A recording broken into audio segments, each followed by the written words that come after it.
That's way too kind an introduction.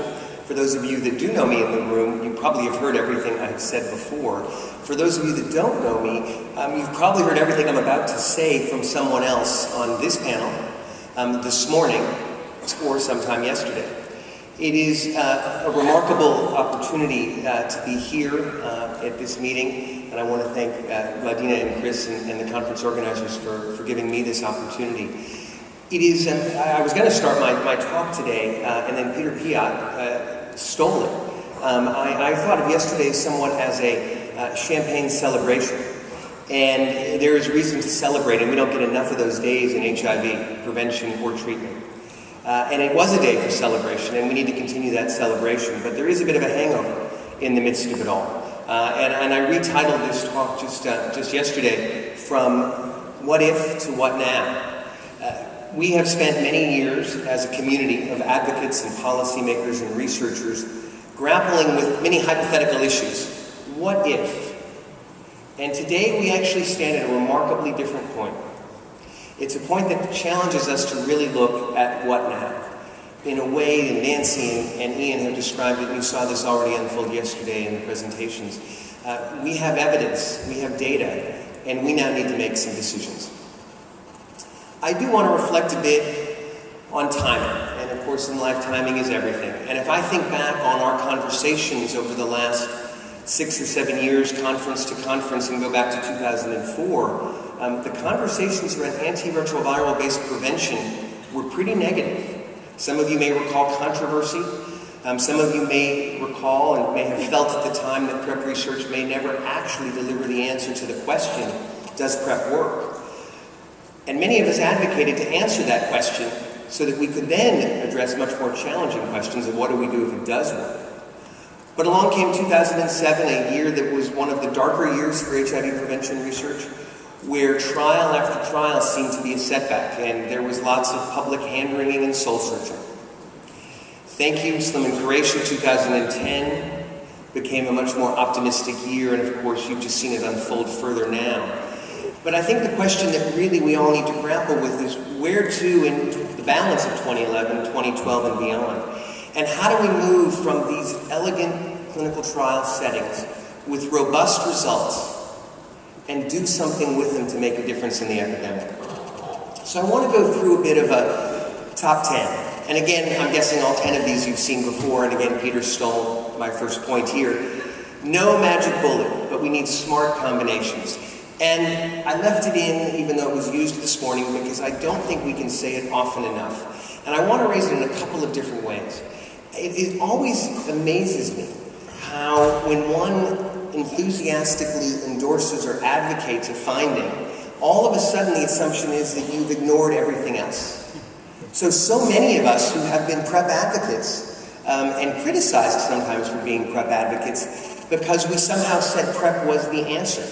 And I'm not aware of any PrEP advocate or PrEP researcher that said PrEP would be the answer, or that any other modality would be the answer.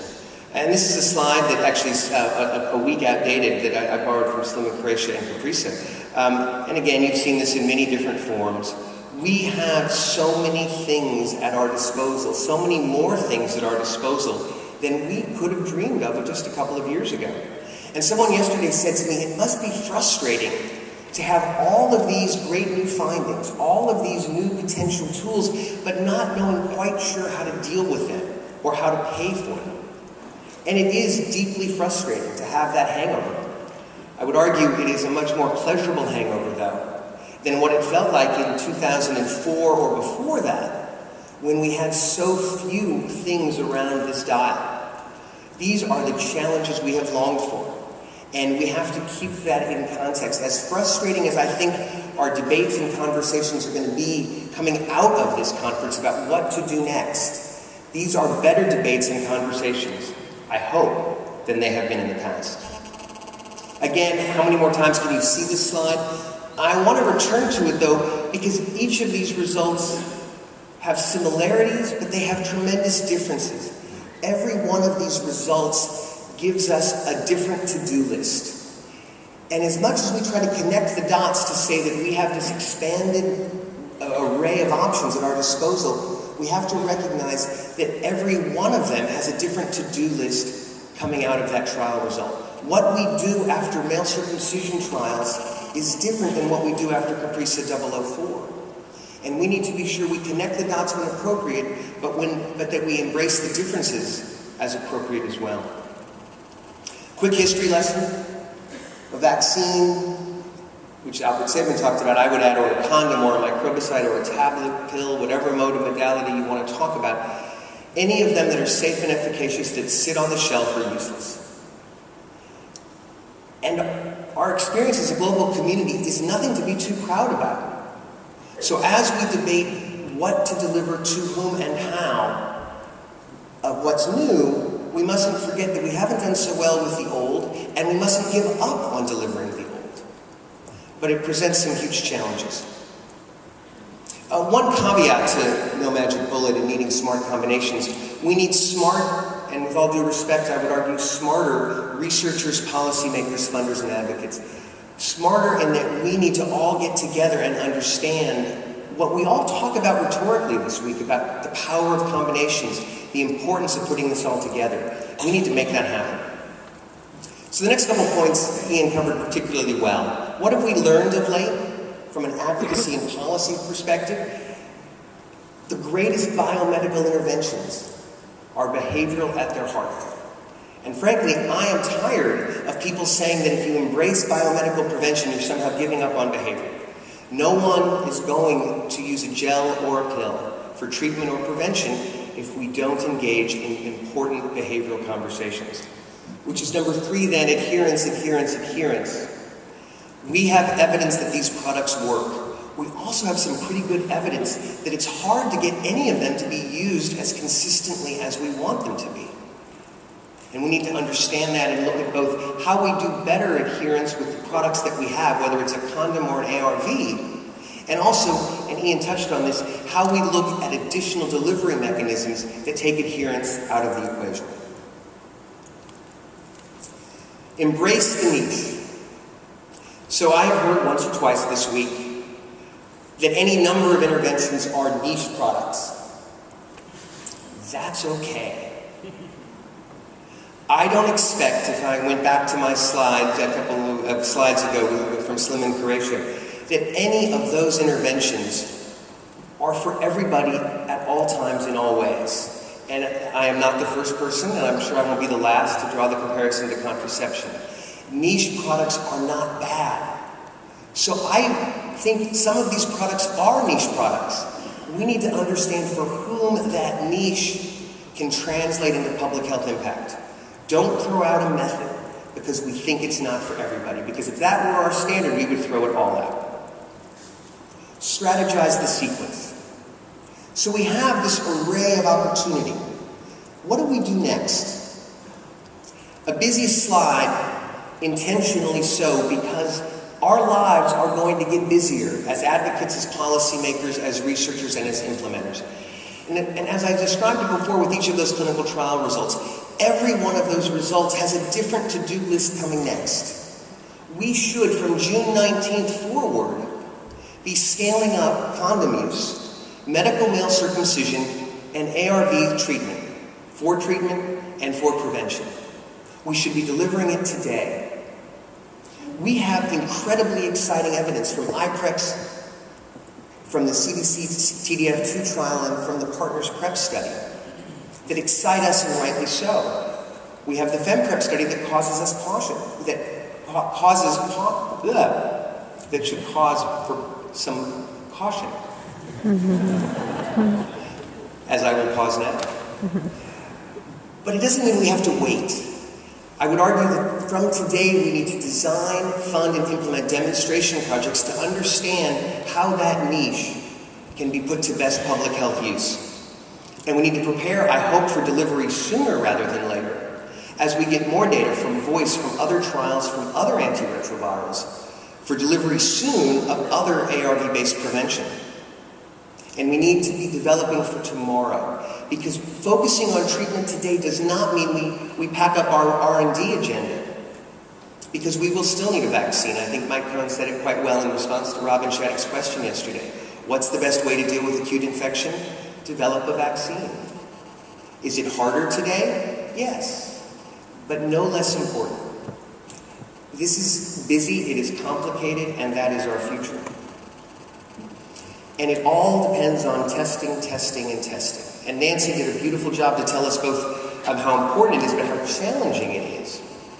We need to be scaling up testing urgently everywhere, because that is going to be the road in to so many of these interventions. If we don't do that well, we cannot deliver treatment. We cannot deliver prevention. Watch our language.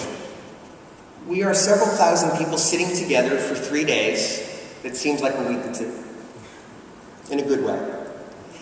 And I think many of us are confused. So imagine the media. Imagine the policymakers who don't live and breathe HIV and AIDS every day. Imagine the community members who are grappling with so many issues about HIV and about many other things. And we are throwing at them with reckless abandon ART and ARV and oral PrEP and topical PrEP and microbicides and long-acting methods. And treatment as prevention, treatment is prevention, treatment is for prevention, and treat, test and treat, and test linked to care plus. Each of them critically important. We need to get our lexicon together. We need to speak with a single voice as researchers and advocates about what it is we are doing and what our expectations are. So 4 questions. Who needs what? Who wants what? Who gets what? And who pays? And a 5th add-on, but a 5th would break my biblical illusion. The 5th question, who gets to decide all of this? Well, the advocate's job, for better or for worse, is to pose questions. I don't have all these answers. I don't have any of these answers. I'm not sure anybody does. But we need to be really careful as we go forward out of Rome. Because who needs any of these interventions? And who gets them and who wants them and demands them may be different. And we need to understand the balance. Because at the end of the day, we need to put all of this together to deliver public health impact, to defeat this epidemic.